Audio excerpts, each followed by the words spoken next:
Quero convidar você para abrir a sua Bíblia no livro de Atos dos Apóstolos, capítulo 2.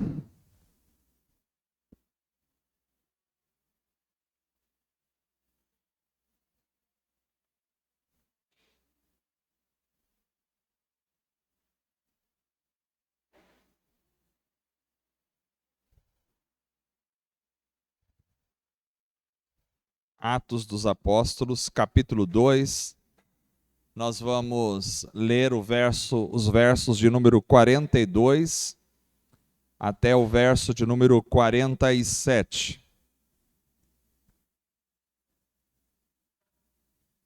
Diz assim a palavra do Senhor: E eles se dedicavam ao ensino dos apóstolos e à comunhão, ao partir do pão e às orações. Todos estavam cheios de temor, e muitas maravilhas e sinais eram efetuados pelos apóstolos. Todos os que criam mantinham-se unidos e tinham tudo em comum. Vendendo suas propriedades e bens, distribuíam a cada um conforme a sua necessidade.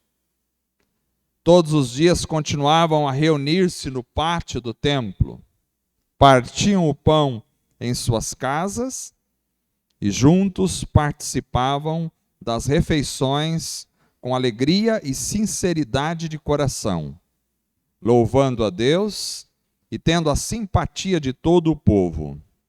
E o Senhor lhes acrescentava todos os dias os que iam sendo salvos. Amém. Graças a Deus. Vamos orar novamente. Curve a sua cabeça. Senhor Deus maravilhoso, graças te damos, Senhor, pelo privilégio que o Senhor nos dá de estarmos congregados esta noite, reunidos em nome de Jesus. Deus, sabemos que estás presente porque a tua palavra não falha. E o Senhor nos prometeu que estaria conosco. Por isso, Senhor, te louvamos e te exaltamos com alegria em nosso coração. Ó Deus, que a bênção do Senhor, o discernimento do teu Espírito, a sabedoria do Senhor esteja sobre o coração da igreja. Que possamos entender a tua palavra e que ela possa se transformar em vida prática para cada um de nós. Abençoa todos que assistem esta mensagem, tanto aqueles que estão aqui presentes, quanto os que acompanham pela internet, que tudo seja para a glória, honra e louvor do teu nome somente. Em nome de Jesus que oramos. Amém.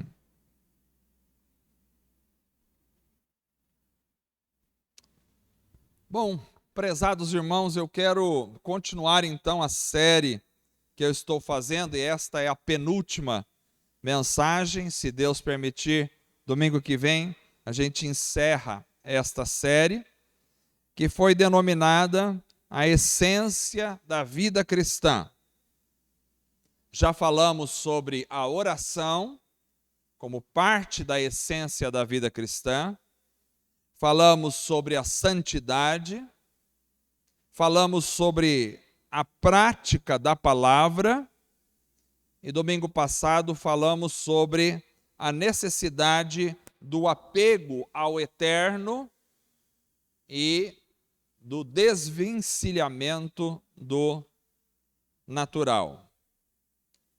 Então hoje eu quero falar um pouco sobre um quinto elemento que compõe a essência da vida cristã, e você que não ouviu as outras mensagens, todas elas estão aí no YouTube, vocês podem acompanhar. Eu quero falar sobre a comunhão autêntica. Eu achei muito interessante que a mensagem de comunhão caiu justamente no dia da ceia do Senhor, que é uma expressão da comunhão. Não foi programado, projetado, mas assim aqui estamos. No dia 1 de janeiro, nós tivemos um culto e fizemos algumas propostas para este ano. E a quinta proposta, então, é referente à quinta mensagem desta série, era que para este ano nós precisamos de ter mais comunhão autêntica e menos interesses próprios. Mais comunhão autêntica e menos interesses próprios. Então eu quero hoje falar sobre a realidade da verdadeira comunhão entre os irmãos.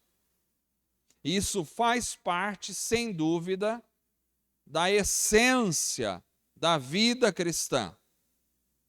Ou seja, a igreja, ela não existe para cada vez mais as pessoas apenas se reunirem simplesmente num culto de domingo à noite, celebrar um culto ali e depois cada um ir para sua casa e até o próximo domingo. Não é esta a função da igreja. Eu não creio que Jesus morreu na cruz para que a gente tivesse essa prática apenas como igreja. Nos reunirmos nos cultos de domingo à noite, cantarmos, ouvirmos uma palavra, irmos para casa e até domingo que vem. Essa não é a prática da igreja. Porque esta não resume em si o que a gente chama de comunhão. A igreja é uma família. Nós temos o núcleo familiar constituindo de pessoas com consanguinidade, ou seja, que pertence ao mesmo sangue, basicamente, se não é adotado, mas que nasceu na mesma família, ou que seja adotado e pertence à mesma família. Esse nós chamamos de núcleo familiar. É o primeiro contato de uma criança com a sociedade. O primeiro contato é no núcleo familiar, é com o pai, a mãe e os irmãos. Esse é o primeiro contato de uma criança. Nós conhecemos bem o que é a família nuclear. Mas Deus não projetou simplesmente a família nuclear. A família nuclear, ela é apenas um princípio, um começo, um trampolim para chegar numa realidade maior, que é a igreja. A igreja é o plano de Deus último. A igreja é o propósito de Deus na terra. Então, o propósito de Deus não é simplesmente que as pessoas sejam constituídas de uma família, pai, mãe, filhos, marido, mulher. Não é este o propósito. Isto faz parte do propósito de Deus, como um processo natural da vida, mas há um propósito maior, que é a igreja. E na igreja nós temos uma família só, que ultrapassa os processos de sangue, que ultrapassa os processos de relacionamentos consanguíneos, para chegar num relacionamento maior, espiritual. Porque a família nuclear, por mais bem estabelecida que ela esteja, por mais em harmonia que ela conviva, ela não é eterna, ela é perene, ela é passageira. A partir do momento que você morre, você se desliga permanentemente da família.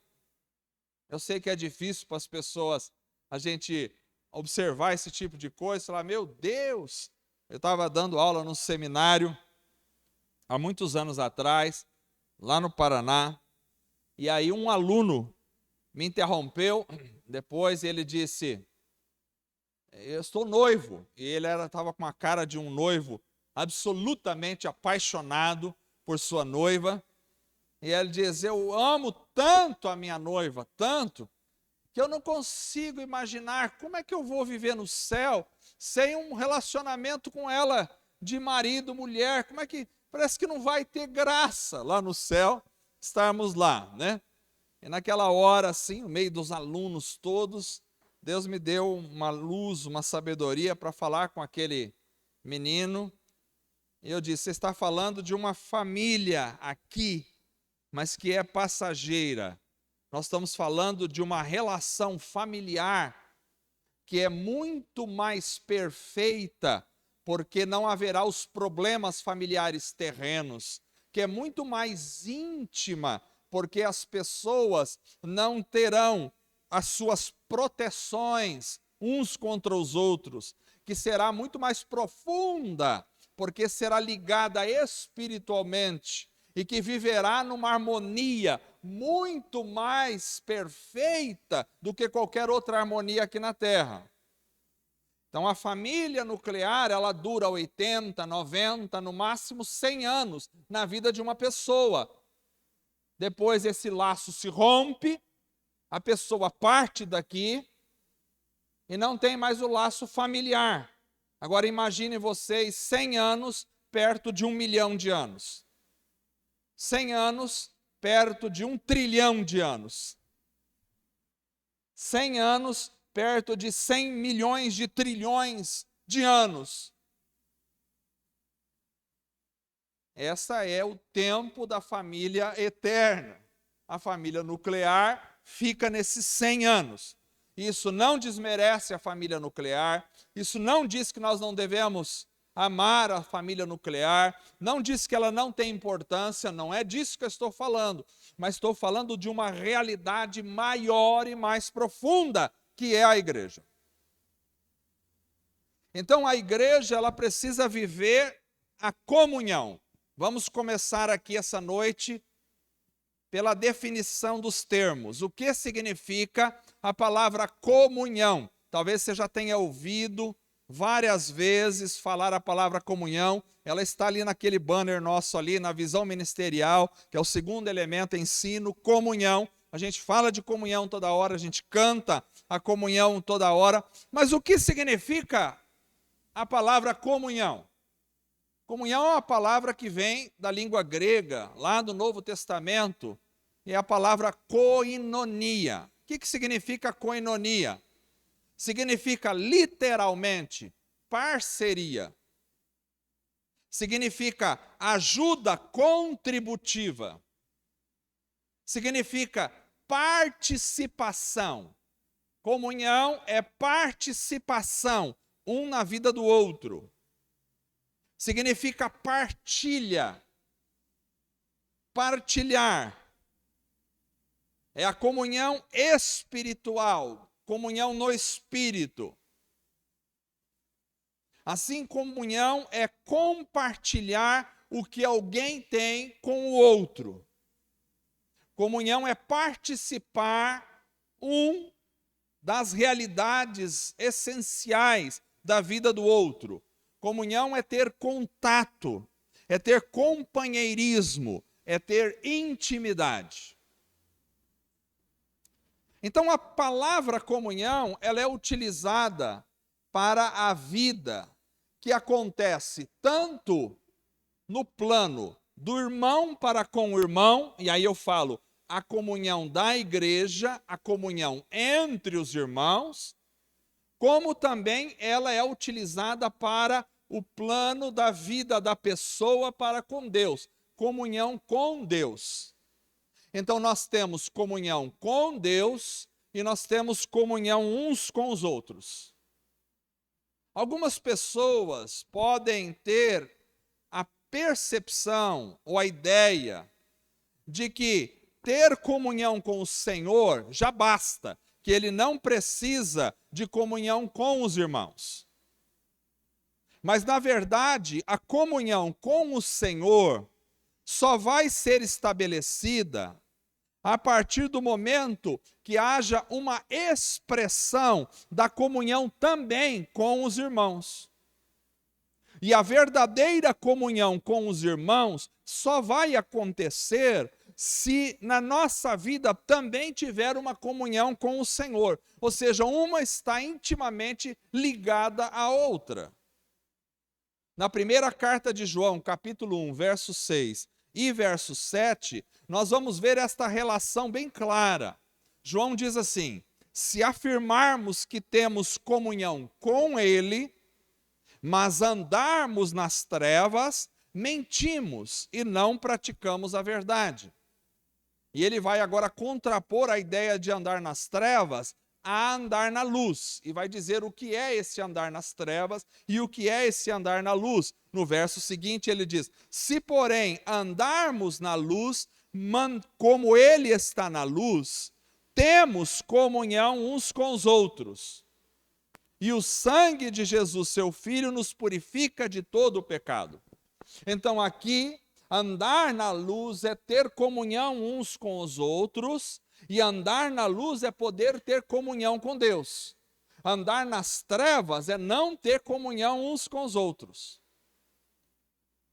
Então vocês percebem aqui que a comunhão com os irmãos e a comunhão com Deus andam de mãos dadas. Não tem como eu dizer assim, não, eu me basto no Senhor. Eu tenho comunhão com Deus, não preciso de ninguém. Eu tenho minha comunhão com Deus, tenho minha vida com Deus, faço minhas orações na minha casa, eu leio minha Bíblia lá sozinho, eu não preciso de ninguém. Essa é uma ideia falsa.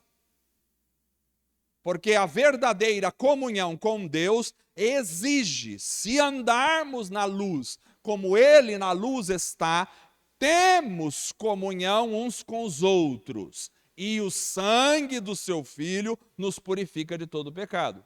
Para ter comunhão com Ele, eu preciso ter comunhão com a igreja. E para ter verdadeira comunhão com a igreja, eu preciso ter comunhão com Ele. Uma coisa não consegue se separar da outra na noção bíblica de comunhão. Então a igreja foi criada para viver em comunhão.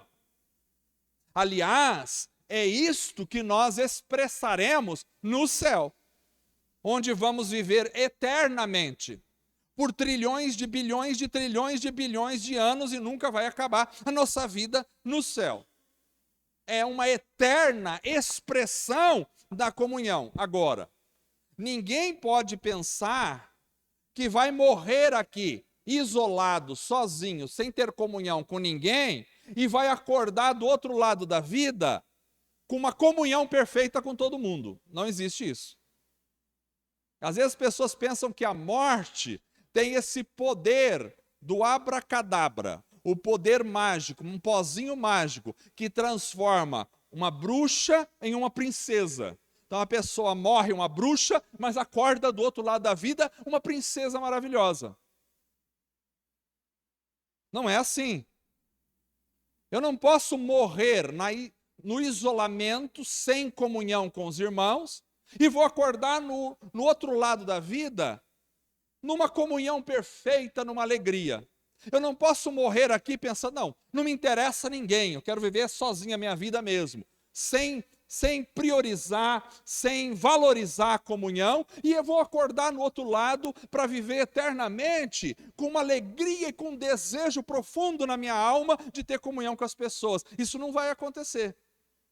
Ou eu tenho comunhão e desejo pela comunhão aqui, e isso eu vou transportar para a eternidade, ou eu não tenho a comunhão aqui, e o inferno é um lugar de isolamento total.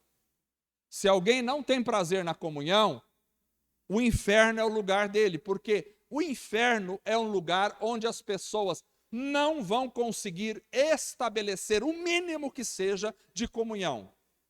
É um isolamento total. Não pensa que o inferno é um lugar assim, tipo, onde haverá uma rebelião, as pessoas vão se formar lá, um grupo, vão estabelecer um líder e vão trabalhar juntos. Não existe isso. O inferno é um lugar de isolamento eterno. Então, vamos ver o que é a comunhão na prática, para que a gente possa entender isso e depois tomar a ceia do Senhor, que fala da comunhão. O texto desta noite vai nos levar a compreender um pouquinho melhor sobre o que é a comunhão. Esse texto está localizado em Atos capítulo 2, quando está trazendo um relato da formação da igreja. o Espírito Santo desceu em Atos capítulo 2, a igreja foi formada pelo poder do Espírito Santo, e a partir daí então vem esse relato que nós estamos lendo esta noite, que diz como era a prática da vida da igreja. Então, como era esta comunhão? Primeiro, a comunhão, ela precisa ser baseada na fé. Tem que ter como base a fé. O texto diz no verso 44 que nós lemos: todos os que criam mantinham-se unidos e tinham tudo em comum. Ou seja, a nossa comunhão precisa estar baseada no crer. Todos que criam, é a fé que está lançando a base para a verdadeira comunhão. Nós precisamos nos relacionar em comunhão como uma expressão e resultado da nossa fé em Cristo Jesus. Eu não estabeleço a comunhão na base daquilo que eu vejo, eu estabeleço a comunhão na base da fé. É pela fé no Senhor, e a partir da fé no Senhor é que eu estabeleço a comunhão com o irmão. Por isso não se estabelece uma comunhão procurando ver alguma coisa. A comunhão é baseada na fé. Você não precisa ver nada, você precisa crer. Creia que Deus vai abençoar o teu relacionamento com o seu irmão e assim estabeleça a comunhão. Eu não preciso de nenhuma prova de bondade para estabelecer a comunhão com o meu irmão, porque tudo é na base da fé. Embora todos nós precisamos expressar o amor de Cristo, mas é na base da fé que nós nos relacionamos uns com os outros. Porque a comunhão tem como base a fé. Todos os que criam mantinham-se unidos. Esse é o primeiro elemento, a fé. A comunhão não só tem a fé como base, mas também a comunhão se expressa na união. Se expressa na união, ou seja, todos os que criam mantinham-se unidos. A união é importante. Mas eu vou dizer uma coisa para os irmãos, não é fácil a união. Não é fácil a união. Porque na união eu preciso muitas vezes abrir mão de muita coisa na minha vida para viver em união com o irmão. A nossa sociedade parece-se cada vez mais egoísta, egocêntrica e cada um procurando os seus próprios interesses. Desta forma, não há união verdadeira. A união verdadeira só acontece quando eu consigo abrir mão de interesses próprios pelo irmão. União significa estar juntos. Não há como viver uma união, cada um tendo uma essência diferente do outro. Por exemplo, não dá para unir água e óleo, porque a água é diferente em essência do óleo e não se misturam. A essência precisa ser a mesma para que haja uma união. Por isso não há como vivermos em união se cada um tiver uma essência diferente do outro. Se um for luz e o outro for trevas, não há união. Se um for amor e o outro ódio, não tem como estabelecer união. Se um for paz e o outro guerra, não tem como estabelecer união. Todos temos que ter a mesma essência, e a essência é a essência do amor.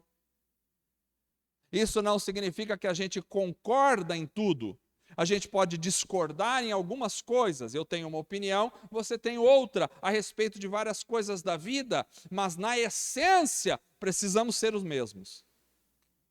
Precisamos ter o amor. Precisa haver a mesma essência para ter união. Precisa também haver encontro. não é só virtual, mas quando possível é também pessoal, presencial. Nós vivemos na época virtual. Eu já até pensei em parar de transmitir os cultos pela internet, mas eu não vou fazer isso porque eu sei que tem outras pessoas que me acompanham em outras cidades. Então eu fico pensando, não vou parar, porque tem outros irmãos que não podem estar aqui. Mas às vezes as pessoas têm a tendência de dizer, não, eu acompanho pela internet mesmo, não preciso estar lá, não preciso. E aí o WhatsApp nos torna cada vez mais distanciados, com a falsa percepção que a gente está perto. Porque a gente está conversando com a pessoa, mas na realidade a gente está muito distante da pessoa. União chama para si encontros presenciais. Não é só virtual, é também presencial. Se eu posso me encontrar pessoalmente, mas eu prefiro ficar virtualmente, então, muito provavelmente, não conseguirei estabelecer união. Para haver união, tem que haver encontros. Os encontros são complicados, porque no encontro há o polimento mútuo. Há o aparar de arestas. Quando a gente encontra, já viu uma pedra cheia de pontinhas? Quando esfrega em outra pedra cheia de pontinhas, ali a gente vai aparar as arestas para tornar as duas pedras lisinhas. Para unir, precisa aparar arestas, tanto daqui quanto daí, tanto de um quanto do outro. Porque ninguém está num estágio de perfeição pleno que não precisa mudar nada na vida. E a união com o outro, requerida pela palavra, implica em dizer que há coisas que eu preciso mudar para conseguir encaixar na vida com o meu irmão. Tem gente que diz assim, ninguém tem nada a ver com a minha vida. Se ninguém tem nada a ver com a vida dessa pessoa, ela não tem nada a ver com a igreja. Porque na igreja nós somos um corpo e um tem a ver com a vida do outro. O braço tem a ver com a vida do pé. Porque se o braço disser para o pé, eu não quero nem saber de você, ninguém tem nada a ver com a minha vida. E o pé fala, eu também não quero nem saber de você, ninguém tem nada a ver com a minha vida. O braço não estica para pegar a comida e o pé não anda em direção à comida e o corpo morre. Então nós precisamos uns dos outros. Não existe esse negócio de cada um viver a sua vida. Precisa haver polimento entre nós, aparar arestas. Não há como unir se cada um não abre mão de coisas da vida para se tornar um com o outro. Aliás, Jesus orou para que nos tornássemos um entre nós, assim como Ele é um para com o Pai.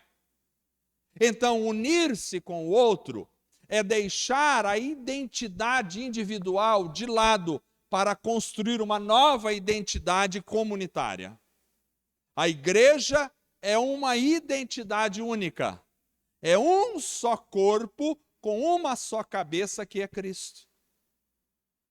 Então, o meu braço não tem uma identidade diferente da minha perna. O meu pé não tem uma identidade diferente da minha mão. Todos formam uma única identidade, porque estão unidos. Assim como é a igreja. Para haver união, nós temos que abrir mão de nossos individualismos para formarmos um com o outro.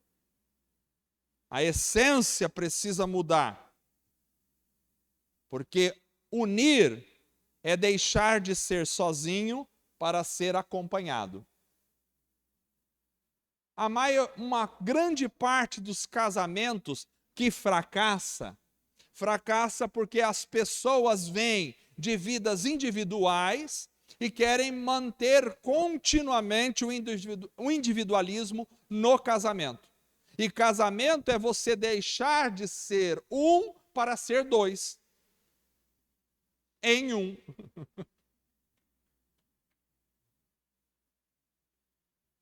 Então nós precisamos deixar de nos bastar em nós mesmos, de nos definirmos como sozinhos, para começar a nos definirmos no plural, porque a igreja é plural.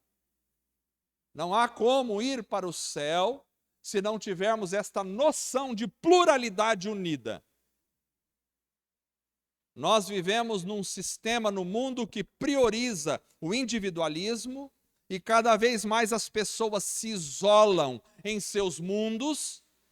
E aqui vai uma dica para os pais: não deixem os seus filhos viverem isolados dentro do quarto, porque há o princípio da união familiar, que vai representar depois e se adaptar na união da igreja, mas precisa começar também em casa. Então, uma casa onde tem um almoço, e o pai almoça na sala, a mãe almoça na cozinha, o filho almoça no quarto, alguma coisa está errada nessa família. Em casa a gente prioriza esta questão do comer juntos. É proibido comer na televisão, é proibido comer na sala. É a minha casa, é a forma com que você não precisa seguir, não é um manual de regras, esta regra. Desde que você estabeleça uma comunhão na família, onde vocês possam sentar à mesa juntos. Porque o que nós vamos fazer aqui daqui a pouco é comer juntos. Isso não pode ser uma coisa fictícia, onde a gente come um pãozinho, vai embora e não, nós estamos sentados, e a Bíblia chama isso aqui da mesa do Senhor. Na mesa, o certo seria nós temos uma mesa gigantesca e todos nós sentarmos em volta da mesa e um olhando para o rosto do outro e nós participarmos da ceia comendo uns com os outros. É assim que funciona. A família precisa ser assim. Pais estejam atentos aos filhos que se isolam dentro de casa.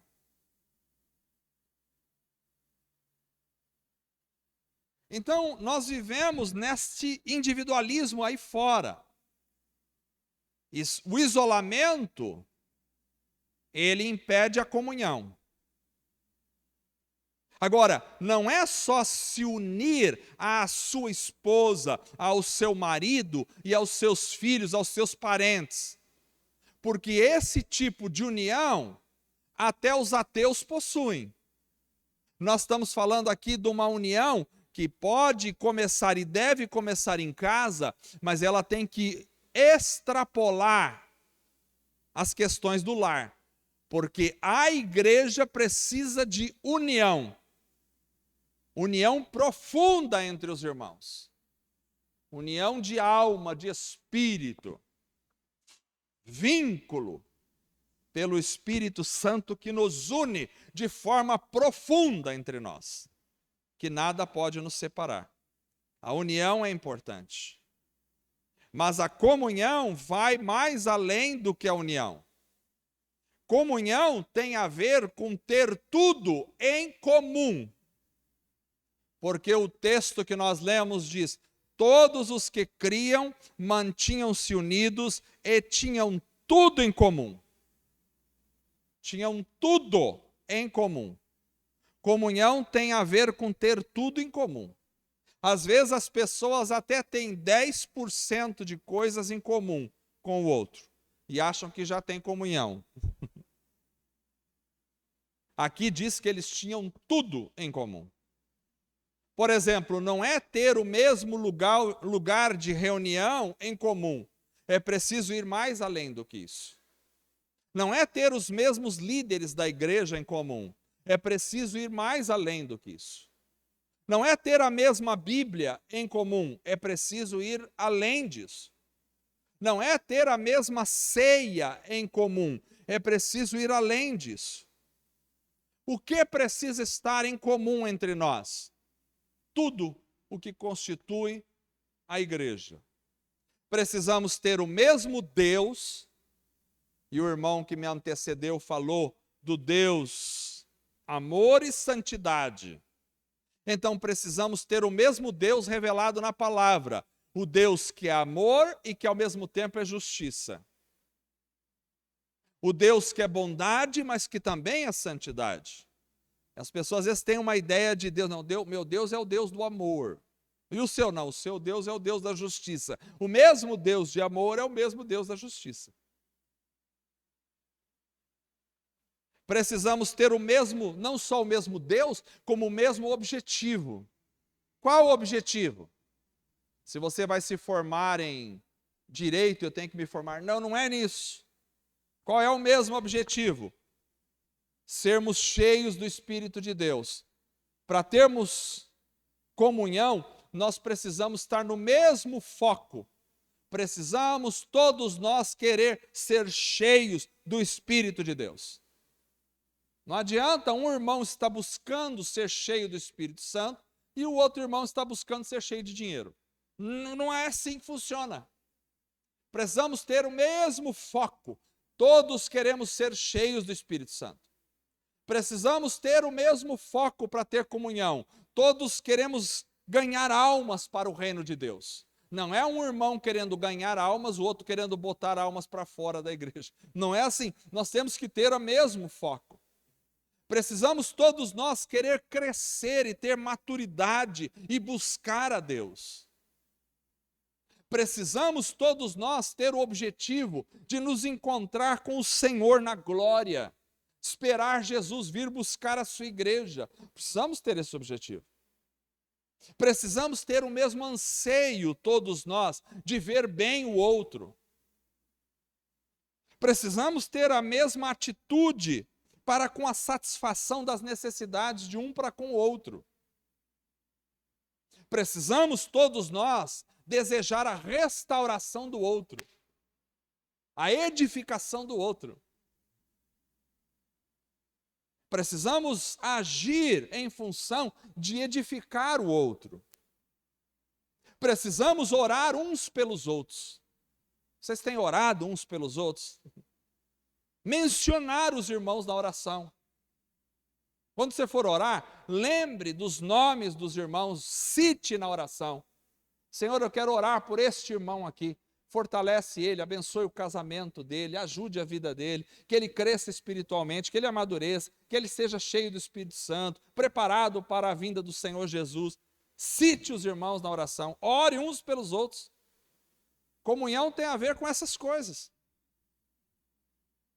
Isso é ter tudo em comum, é ter objetivos, desejos espirituais, ações de um para com o outro em comum. Além disso, a alegria do outro precisa ser a minha alegria. E a tristeza do outro precisa ser a minha tristeza. E isso é comunhão. Romanos capítulo 12, verso 5, verso 15, diz: alegrem-se com os que se alegram e chorem com os que choram. Ou seja, se eu vejo meu irmão chorando, eu não posso ter uma satisfação, uma alegria interna no meu coração. Ih, se deu mal, ihu. Sabe aquela coisa de você estar andando na rua assim? Já teve alguma situação de você estar em algum lugar e de repente tropeçar e cair no meio de todo mundo e as pessoas dão aquela risadinha? Ou você bateu o carro e escuta alguém falando, ihu! Ou você pegou um prato no restaurante e derrubou o prato e todo mundo caiu na risada. Que parece que na cultura popular é assim, se o outro se deu mal, eu acho engraçado. E é uma satisfação interna, ele se deu mal, ihu. Ficou sabendo da última, ela terminou com o noivo, estava para casar, terminou. A gente fala, puxa, que pena, mas por dentro está, ihu. Não sou eu que fiquei sozinha, solteira. Bem feito. Ah, eu sabia que não ia dar certo. Quando o outro está chorando, a dor do outro precisa perfurar a minha alma. E quando o outro está sorrindo, a alegria do outro precisa me alegrar. Porque às vezes alguém vem todo feliz contar que conseguiu um emprego novo. Ai, você conseguiu? Poxa, que bênção! Quanto que é o salário que você vai ganhar? 25 mil reais. Me dá uma tristeza na hora. Vai ganhar 25 mil reais? Vai querer ficar metido agora? Meu salário é 5, o dele é 25. Não é?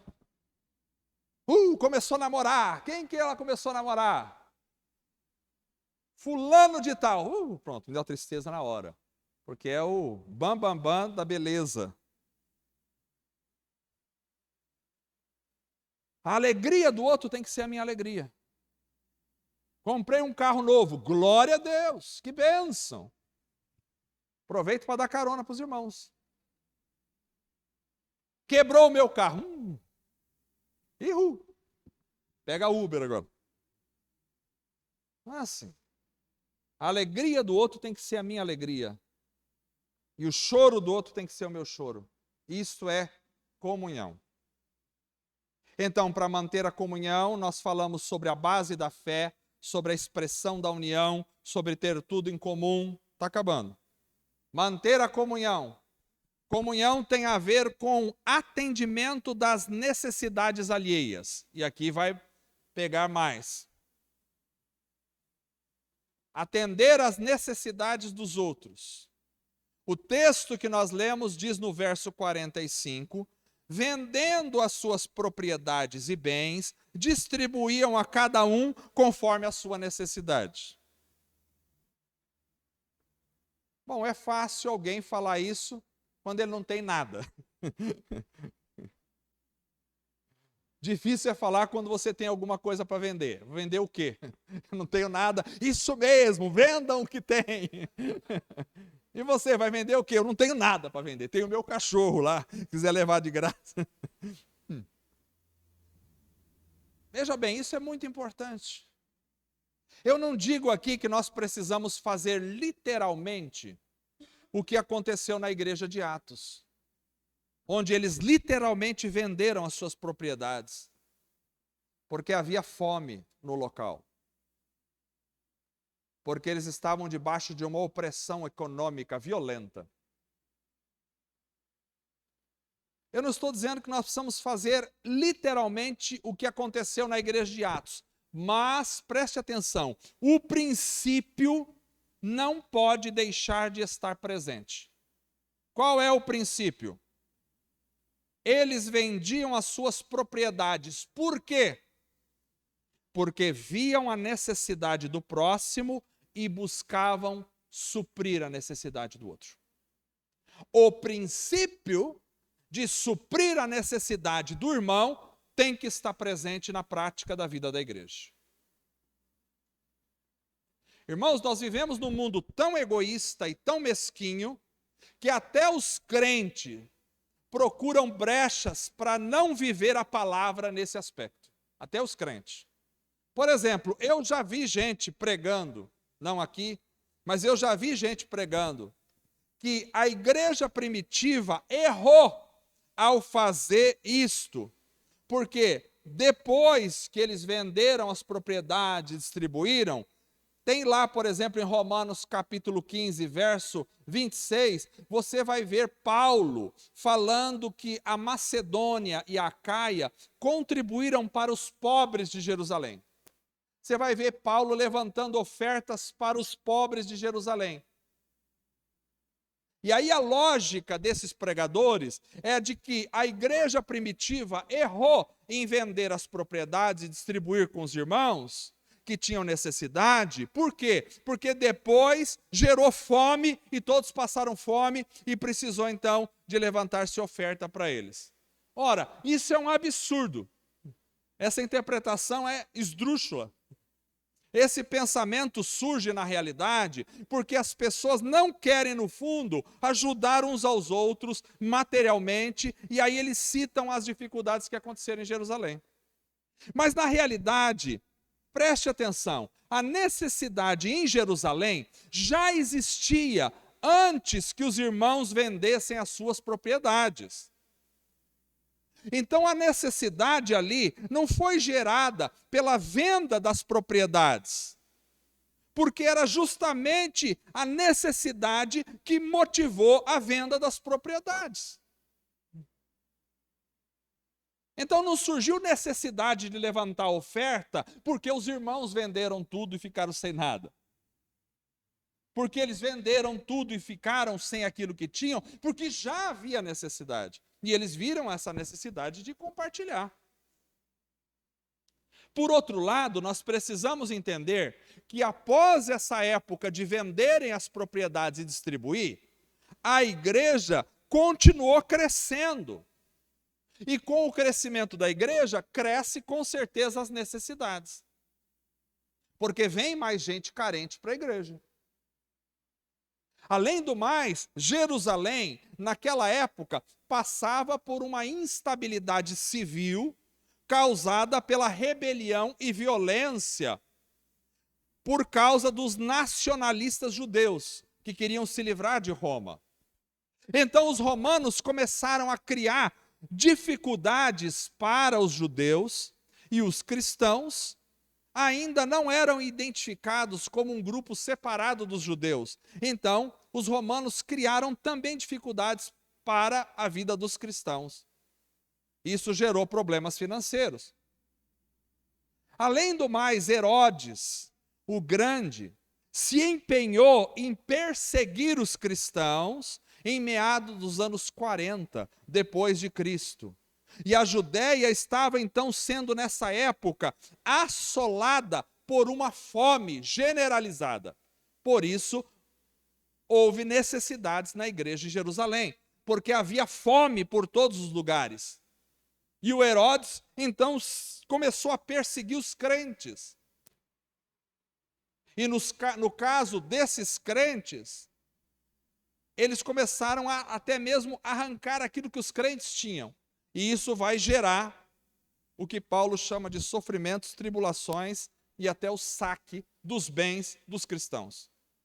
É por isso que os crentes de Jerusalém precisaram que se levantasse ofertas para eles. Não foi porque os irmãos venderam as suas propriedades que gerou a necessidade de se levantar a oferta. Então, tudo isso aqui vai acabar gerando mais fome. E a igreja, então, não está errada em compartilhar os seus bens.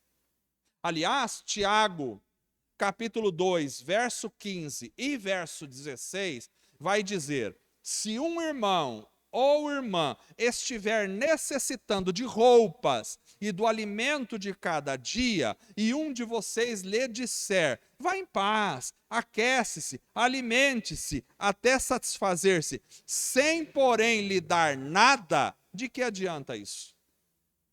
Está dizendo, Tiago está dizendo, se o irmão está passando necessidade, você não pode dizer: vai lá, come aí, procura alguma coisa para comer, vai lá, vê se você compra uma roupa lá no brechó lá, vai se virando aí. Você não pode fazer isso. Tiago diz isso.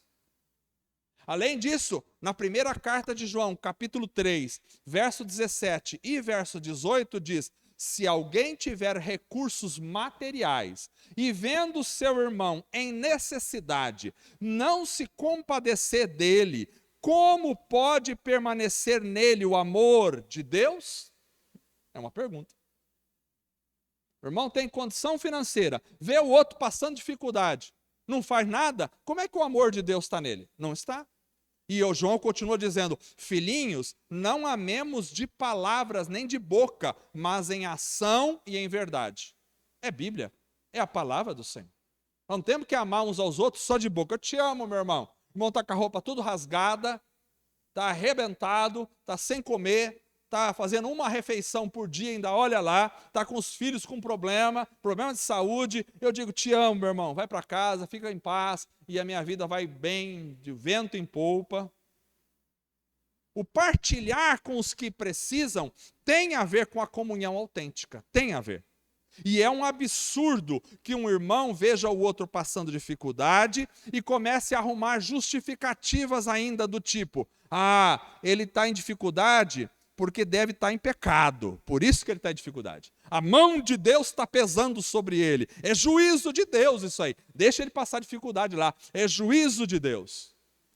Ele está passando dificuldade porque ele não foi inteligente, não foi sábio, não guardou. Agora, já dizia aquela parábola da formiga lá e a cigarra. Em vez dele ficar juntando, ele ficou cantando. Agora vai sofrer aí. São desculpas.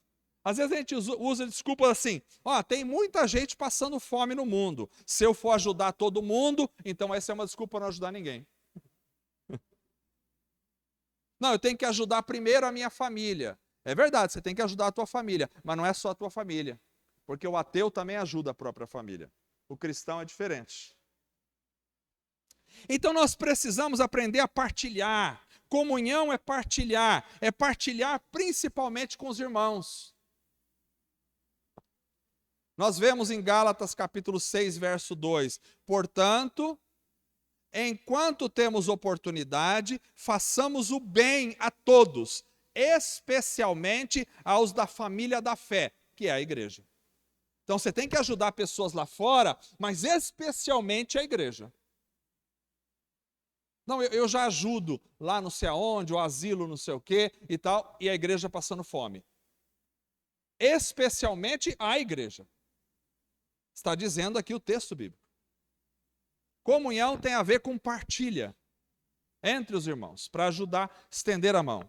Eu não estou ouvindo nem um amém, nem um glória a Deus nessa mensagem. Amém, amém, irmãos?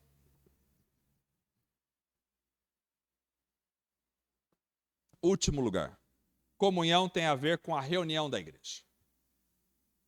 Atos capítulo 2, verso 46 e 47, diz que os irmãos todos os dias continuavam a reunir-se onde? No pátio do templo.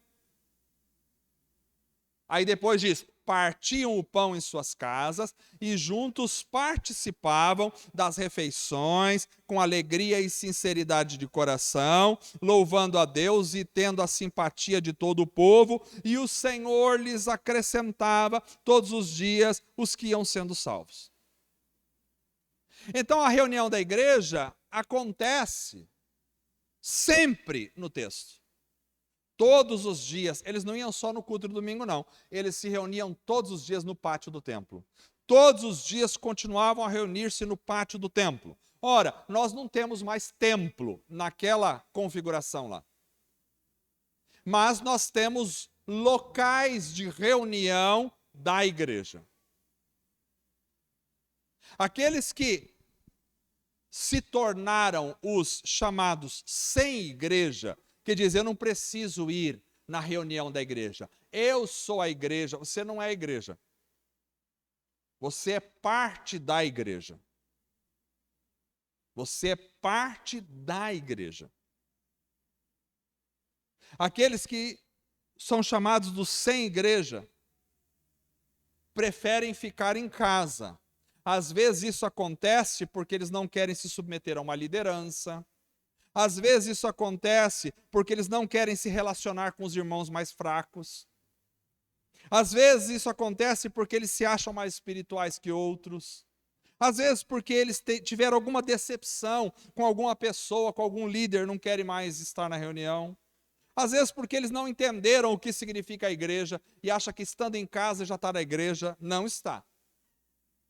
A reunião da igreja é essencial. Hebreus capítulo 10, verso 25, vai dizer, não deixamos de reunir-nos como igreja, segundo o costume de alguns, mas encorajando uns aos outros, ainda mais quando vocês percebem que se aproxima o dia. Então, naquela época lá de Hebreus já existiu sem igreja, e ele está combatendo isso. A comunhão não se estabelece se nós não estivermos dispostos a nos reunirmos.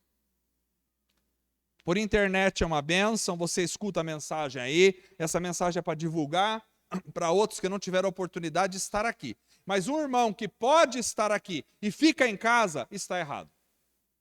Eu não estou dizendo que o irmão não possa faltar por uma doença, por uma dificuldade, por um problema que aconteceu, por uma viagem, por uma situação que o impediu de estar aqui.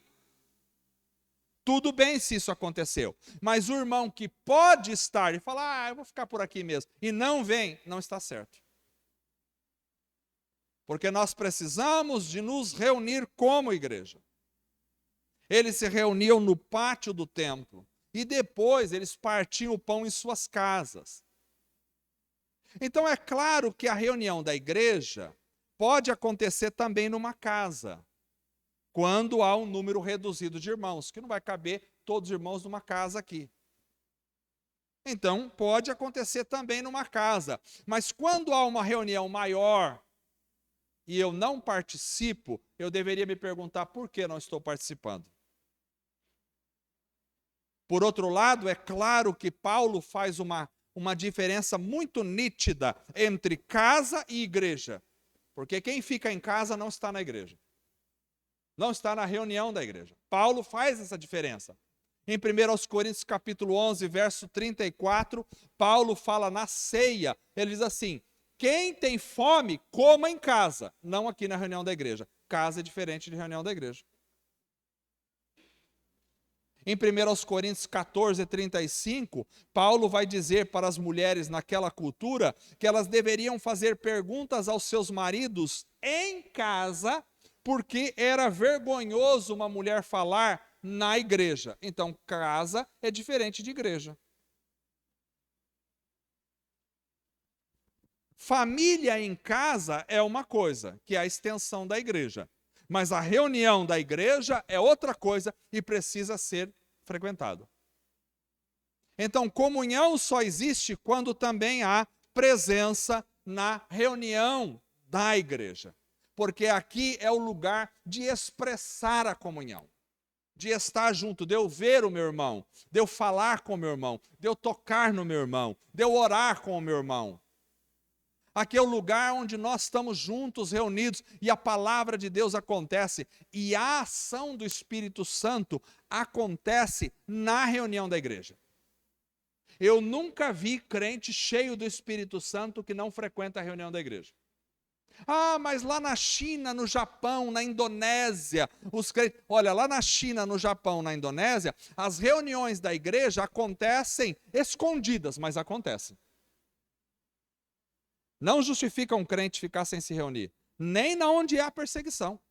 Eles fazem, eu já vi reuniões da China, onde é feita nas fazendas. Eles fazem escondidos nas fazendas, na zona rural, para não serem pegos. Nos porões das casas. Mas acontece a reunião da igreja. Agora, no Brasil, você não precisa ficar escondido. Você pode vir, que até agora nós não temos nenhuma lei que impeça a gente de se reunir, certo? Então você pode vir que não vai ser preso em vir aqui nos cultos, não será preso, fica tranquilo. Nós temos liberdade nesse país, glória a Deus, para nos reunirmos. Então, se os irmãos nos países perseguidos, de perseguição aos cristãos, se reúnem, quanto mais os irmãos onde nós estamos com liberdade. Deveríamos nos reunir sempre. A reunião da igreja é um lugar onde o Espírito Santo atua de forma sobrenatural na vida da igreja. E o crente que começa a se afastar da reunião da igreja, acaba esfriando espiritualmente e desviando sem saber que está desviado. Bom, essa mensagem vai para a internet, vai ter muitos dislikes, não tem problema. Não tem problema nos dislikes, não tem problema em discordar. Está tudo bem você discordar, mas aqui eu entendo dessa forma aí na palavra. A igreja foi feita para se reunir. E eu não estou dizendo que você não pode faltar em culto. Não é isso. Eu estou dizendo que a igreja deve se reunir. Para a glória do Senhor Jesus. Amém, irmãos? Então essa é a questão da comunhão. Teria talvez muito mais coisas para falarmos sobre a comunhão, mas nós vamos para a prática agora da mesa do Senhor, que expressa a comunhão da igreja. Porque se comemos na mesma mesa, é porque somos uma só família. E comemos do mesmo pão e bebemos do mesmo cálice. Fiquemos em pé.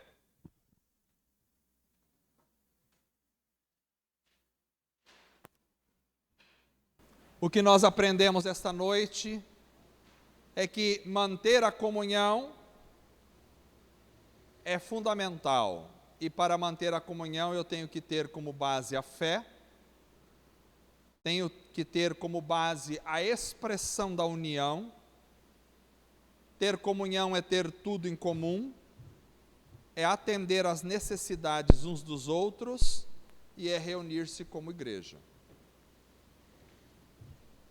Se nós partimos desses princípios, já está bom. E conseguimos pôr em prática isso, já está bom. Nós vamos cantar uma música, mas primeiro vamos orar.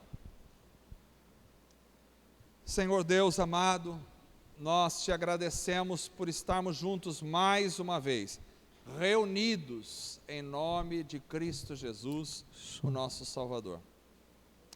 Que isso não seja apenas uma reunião, mas que expresse a nossa união, que expresse a nossa comunhão, a nossa vida. Ajuda-nos a chorar com os que choram, a sorrir com os que sorriem. Ajuda-nos a participar da vida uns dos outros, participar da vida do irmão, participar das alegrias, participar das tristezas. Ajuda-nos a atender às necessidades uns dos outros, sejam elas materiais, sejam elas emocionais, sejam elas espirituais. Ajuda-nos a atender às necessidades. Ajuda-nos a viver, Senhor, na reunião da igreja e que todos possam expressar a vida da reunião da igreja.